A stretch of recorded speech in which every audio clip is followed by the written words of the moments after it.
double set the hook on this guy. There we go. Come here, big guy.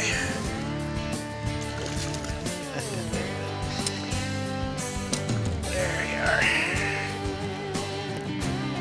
Yeah, like that Senko right there. Look at that. A split shot Senko. Today I'm going to show you how to rig this up and what kind of equipment to use. And then I'm going to take you on the water. I'm going to show you the different techniques you can use for fishing a split shot Senko. Hey folks, Glenn May here with BassResource.com. Today I want to talk to you about split shotting a Senko, or mojo rigging a Senko. Some people call it, depends on what area of the country you're in. But really all we're talking about is using a cylindrical weight and about 18 inches behind it, a Senko tied to it. Now if you don't know how to rig this, I've got a video that talks about rigging Senkos. It's linked underneath this video. You can go check that out later on and see how to do this. But right now we're going to talk about the gear we're going to use, and then I'm going to show you how to fish it. Right now, what we're using here is a 4-inch Senko. This is a little bit shorter than most people fish a 5-inch Senko, but here we're fishing a 4-inch. I fish 3-inch too when I do this. This is a finesse approach, so smaller baits is what we're looking at. This is just a 1/0 light wire hook, real thin wire hook. It's an extra wide gap hook. And because of that, we're not going to use real heavy gear because we don't want to straighten out this hook when we're fighting the fish. So I've got about 18 inches up here. Here's my weight.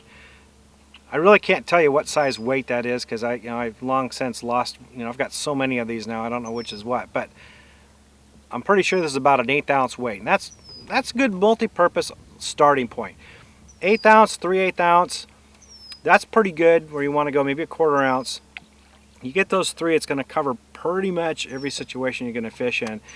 The real small ones and the heavier ones, those are for specialty conditions.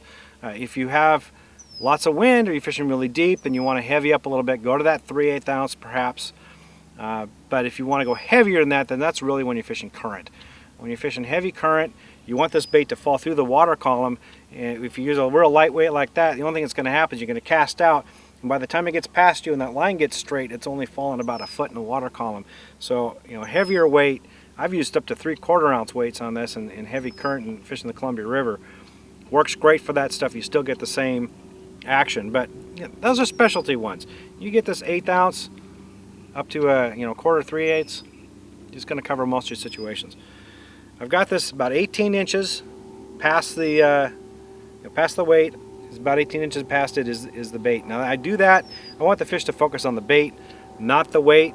I also want to give this bait the ability to move on its own. Give it some flexibility to just act naturally. If you get the weight too close to it, then it starts inhibiting the action of this bait. So plenty of line between it. You don't need to go much more than this. You can go up to 24 inches if you want, but I wouldn't go any closer than say 8 or 10 inches. You just lose the effectiveness of this bait. It likes to fall. That's how Senkos work, is that undulated motion. So you want to be able to get it to lift up and then fall back down. Because we're using real light wire hook, and because this is a finesse tactic, we're using 6-pound test line. The reason I'm doing that is I don't like using fluorocarbon in this situation. I know a lot of people do, but fluorocarbon, it becomes a bit heavier than most lines. And this bait, you want it to come up off the bottom and then float back down. And with the weight holding it down, it's not going to get as high as it would, say, using this hybrid line. Braid, on the other hand, that sounds like a good choice because braid is buoyant and it will help give some rise to this bait, but because we're fishing really clear water, braid looks like rope in it. So I'm not using braid for that purpose. So that's why I'm using the copolymer. But again, if you want to use any of those lines, nothing absolutely wrong with it. Just think about what you're trying to accomplish and what's the water clarity and time of year you're fishing in. 6-pound test, like I said, and we want to match that with the rod that's got a good limber tip. So a medium fast action rod, that's what you want to be using here. Nothing heavier than that. If you use a rod that's a medium heavy action rod or something more stout than that, then you risk breaking the line or straightening that hook out when you set the hook and fight the fish back to the boat.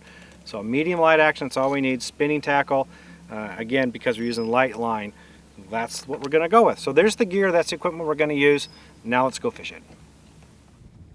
Okay, so what we have here is a nice rocky area. It's rocky underneath, shallow, somewhat shallow, and has sporadic weeds. That's a perfect place to fish the split shot setup with the Senko.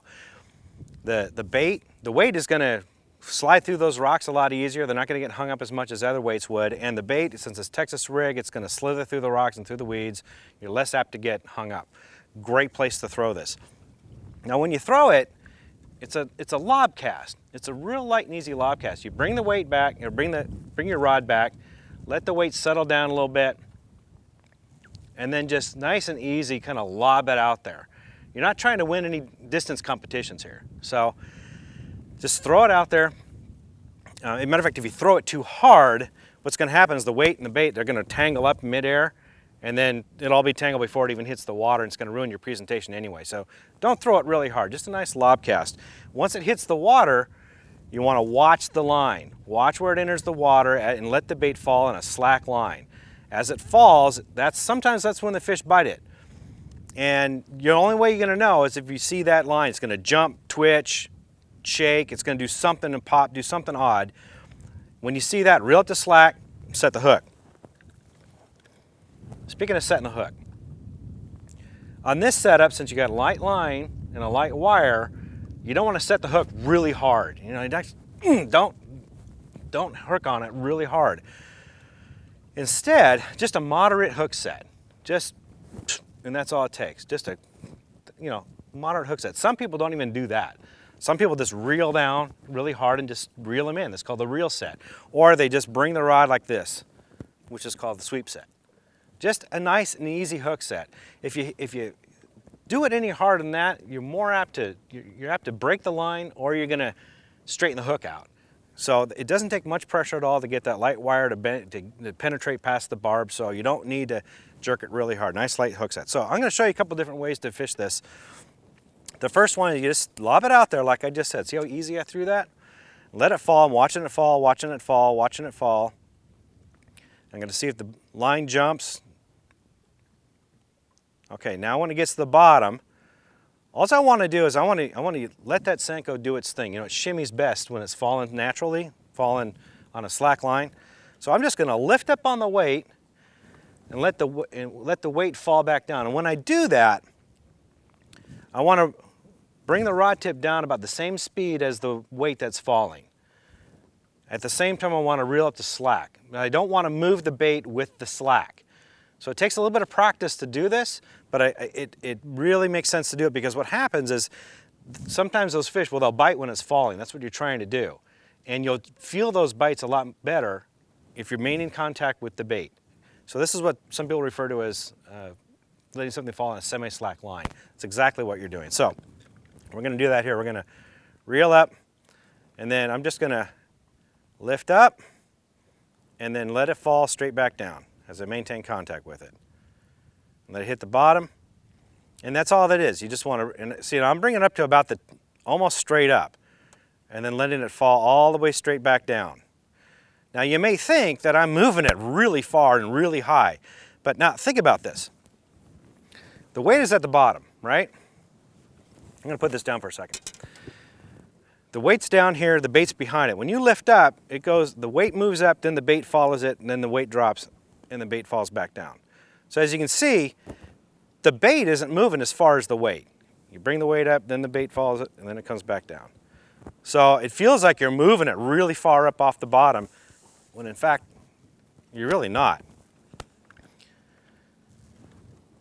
Now, of course, how fast the bait falls and how fast that you follow with it has a lot to do with the weight that you're using and how steep of an incline you're fishing. So you may not have to lift it as high. Say if you're fishing a real steep incline, a steep bank, you just have to experiment with it a little bit. And how long you wait between pauses is entirely up to you. You have to play with that sometimes. Sometimes the fish only want to bite. They see it move, you get their attention, then it falls down and settles on the bottom, and then they'll pick it up. They won't pick it up while it's moving. So sometimes you have to wait longer between pauses to get the bite. And other times they want it moving all the time. So there's no right or wrong way to do it. You just have to experiment and figure out which way the fish want it that day. So let me show you another way to do it. I've cast it out there, it's sitting on the bottom, and now all I'm going to do is I'm just going to drag it along the bottom. And I'm just going to do that by moving the rod tip like this and dragging it. I'm going to reel up the slack and then just drag it again on the bottom. It's very similar to the way I just told you, but this time we're keeping the bait on the bottom. So the same principle applies here. How fast you do it, how long you wait between pauses, you're going to have to experiment. Now this method also works well. Instead of moving it with the rod and then I reel up with the slack, sometimes you can do it just with the boat. Obviously if you're on a bank, it doesn't work this way, but if you're in a boat, I just cast it out there, I let it sink, I let out about 10, 15 feet of line, bring the rod tip down, and now all I'm going to do is I'm going to move it with the motor, with the trolling motor. I'm going to set the trolling motor, say on 20, maybe on 30, just let it go, and I'm just going to go over deep structure that way. And this is the way I do it in the wintertime, especially when the fish are a little bit deeper. Sometimes it works when they're shallow. I just got a bite. You let go, little guy. But this works great during the summertime and during the wintertime. Let me tell you a little bit about that and the reason why. During the summer and the winter, that's when the majority of the fish are out in the main lake. So during those times of the year, I want to fish main lake points, offshore structure like humps, rock piles, creek channels, ledges, places where the creek channel swings in close to the shoreline. Those are the places I'm going to target during those times of the year. I'm just going to fish a little bit slower in the winter than I do in the summertime, but essentially dragging it or fishing it the way that I just showed you, those couple of different methods, that's what I use. During the fall and the summer, in the wintertime, during the fall and then in the spring, most of those fish are moving up shallow and they're feeding. So during those times of the year, I'm fishing backs of creeks, protected bays, protected coves, backs of the channels.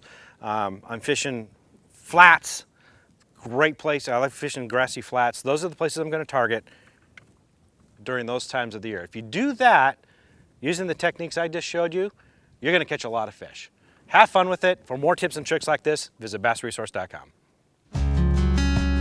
Hey, if you like this video, give us a thumbs up and leave a comment below.